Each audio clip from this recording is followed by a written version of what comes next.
Hey, I'm Hunt, and this is Hunt on LSU, your channel for LSU Fighting Tiger football talk. Enjoy the video. We want you to leave a comment below, hit that like button, and subscribe right below the video. Enjoy. We're going to get into this, and I gave a lot of thought yesterday on how exactly I wanted to have this discussion, and so we're going to get into it. I saw some practice this morning, and we'll talk a little bit about all the observations I had there, talk a little bit about what we saw on Saturday, but really I want to start with a big picture. I reached my tipping point on Saturday, but it is a 2-week-long observation, and I'm just going to come out and say it. I think LSU has a huge problem in coverage. A huge problem. That's my opinion. I've been out there for 2 weeks. I've seen one-on-one drills. I've seen 2-on-2 drills, which we saw on Saturday. I've seen 7-on-7. I've seen 11-on-11. And the offense is cooking the defense, by my estimation. On Saturday, we saw an extended drill of 2-on-2. 2 wide receivers to one side of the field in the red zone working against 2 DBs. It was a communication drill. And once again, this is another one of these drills where there is a lot of space for the offense to work. There are no offensive linemen. There are no linebackers. There's no pass rush. This is purely DBs on wide receiver, which does inherently give the wide receiving core an advantage. I understand that. They catch every ball. Every ball. It's like the offense is working on air. And it's not like they're contested catches. They're just wide open and they catch it. And it happens almost every single rep, no matter the drill. I think it's a big problem. It would be one thing if Malik Neighbors and Brian Thomas were back and they were doing that.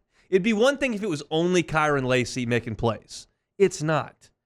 It's Shelton Sampson. It's Kamorian Pimpton. It's Mason Taylor. It's Aaron Anderson. It's Kyle Parr. It's everybody. And I was out there on Saturday, and I'm watching this drill, and it's a touchdown every time. And then I started watching O-line versus D-line, and they went and did some 7-on-7 on another field. And as I was walking back after that drill was completed, I ran into Glenn West of 24/7, who'll be with us tomorrow. And he goes, I realize the offense has won, but I don't think they've won any as significant ones. They just won this one. And I didn't even see that, but it sounds like Nussmeier completed everything. I read Matthew Bruni's practice report on 3. He had Nussmeier 8 of 9. It feels like a big, big problem to me. I'm fully available on Labor Day to come in here and do the show after LSU's held USC to 17 points and go, yeah, I missed on that. I was wrong. They did a really good job. But it feels like right now, on the 12th of August, when I watch practice, that LSU can't cover. That's what it feels like to me. We walked in the gate today. They were doing one-on-ones. Again, I want to keep adding this caveat. I don't think I'm repeating myself to a fault here. This drill far benefits the offense. The quarterback's got no pass rush, nobody in front of him. He can step right into it. He knows there's no threat of being hit. There's no safety help. There's no commotion. It's just the receiver running. He knows where he's going, and the DB does it, and that is geared to the offense. But Glenn West and Matt Moscona sat there and charted all 25 reps, and the defense won 3. Slants, double moves, simple go routes, just offense just cooking them. I made a note that Ashton Stamps got a pass breakup on C.J. Daniels. It was on an out route, and it was a nice play, and Daniels dropped it. But then 2 reps later, Daniels goes against Stamps and runs right past him on a double move for a 50-yard touchdown. And trust me, I am not hammering on Ashton Stamps here. He's the best corner they got.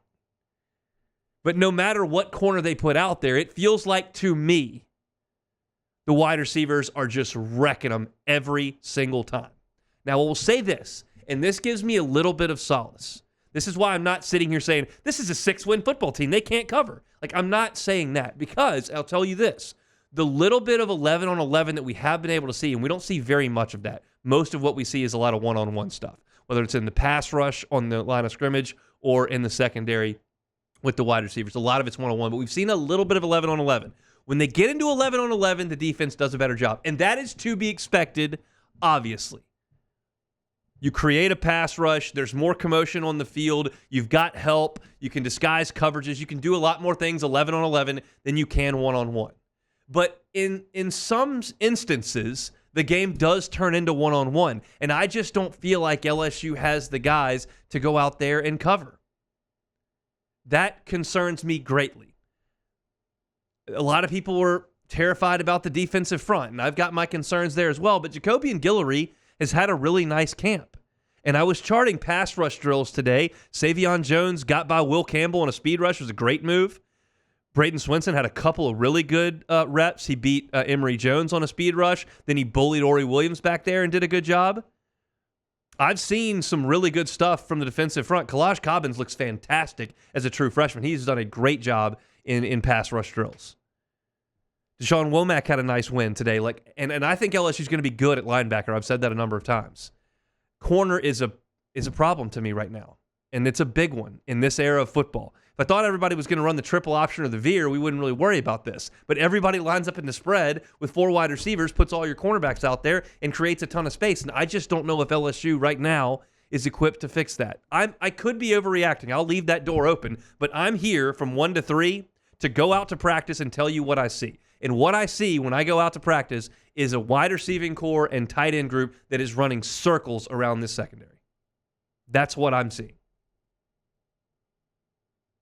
I think Corey Raymond's a great defensive backs coach. I think he's developed a lot of really good players. Some of them had 5 stars next to their name in high school. Some of them had 3 stars next to their name in high school. He's developed some really, really good ones. But when you start talking, and what do we talk about in August in Baton Rouge? We don't talk about, well, can they get to the ReliaQuest Bowl again? That's not the conversation. The conversation in August around here, almost every single year, maybe not 2 years ago after the bottom fell out and there was a new coach and they had just had 39 scholarship players, maybe not 2 years ago, but every year independent of that for the last 20, the discussion has been about, can you win the West? I know that doesn't exist anymore, but that's what the discussion has been. Can you get to the SEC championship game and win it? And the discussion right now, to just about every person who watches LSU football and cheers for LSU football, is, can they get to the playoff? And to me, that's talking about winning a championship. You're talking about championships. And to win championships and compete for championships, you've got to have a championship-level roster. And when I start going through the defensive backs that have played here, when LSU competes for championships, and I start rattling off the names of the guys that are going to be out there on this team, do you think they add up? I have trouble with that. The last great LSU team had Christian Fulton and Derek Stingley and Grant Delpit running around in the secondary. Now, the team 2 years ago didn't have a bunch of pros. But Mekhi Garner and Jarek Bernard-Converse and Greg Brooks and Joe Fouché, Major Burns, did a pretty good job. Now, you could convince me that this group of guys can play to that level. I just don't know that I'm seeing it right now. I promise I do not mean to come on here and throw cold water over the entire football season. That's not why I'm here. But I am here to tell you what I think. And when I go out there and I'm watching these drills, it is a mismatch. And my hope is that LSU's got another elite offense. I hope that's true. And I think Nussmeier's looked really good. And I think Lacey's looked exceptional. And I think Chris Hilton's had a great camp. I think Mason Taylor's an all-SEC type player that could be an all-American type player.